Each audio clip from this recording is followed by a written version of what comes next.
నేటి తరములో దేవుని చేతిలో బహుబలముగా వాడబడుచున్న దైవజనుడు మాత్మీ తండ్రి గారైన ఎర్నెస్ట్ పాల్ గారికి ఇవే మా హృదయపూర్వకమైన జన్మదిన శుభాకాంక్షలు. అపోస్తలుడు దేవదాస్ గారికి ప్రథమ సంతానముగా మరియు బహుమానముగా ఎర్నెస్ట్ పాల్ గారిని దేవుడు వారికి అనుగ్రహించారు.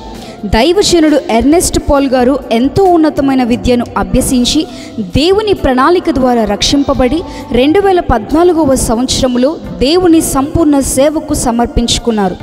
దేవుని ఉన్నత పిలుపునకు లోబడి దేశం యొక్క ఉన్నత స్థలముల మీద నేను నిన్నెక్కించెదను అనే దేవుని వాగ్దానాన్ని చేతపట్టుకొని యవన కాలంలోనే దేవుని సువార్తను ప్రారంభించి షాలో మినిస్ట్రీస్ పరిచర్య ద్వారా అనేక మంది జీవితాలను దేవుని వైపు త్రిప్పి గొప్ప ఉజ్జీవ జ్వాలను రగిలించారు.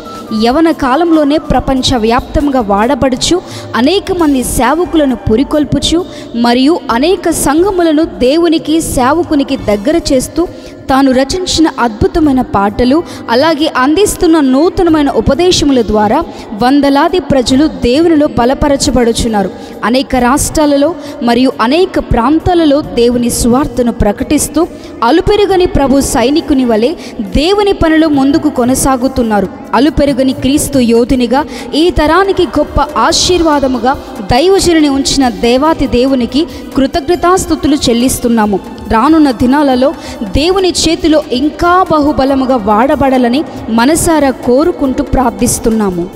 క్రీస్తు సువార్తను ప్రకటించే ఓ రాయబారి, క్రీస్తును వెంబడిస్తూ సాగిపోతున్న ఓ అసాధారణుడు, క్రీస్తు యందే సమస్తమును కలిగి ఉన్న ఆయన శిష్యుడు దైవజనుడు ఎర్నెస్ట్ పాల్ గారు. Once again we wish you a many more happy returns of the day, our spiritual father Ernest Ayya.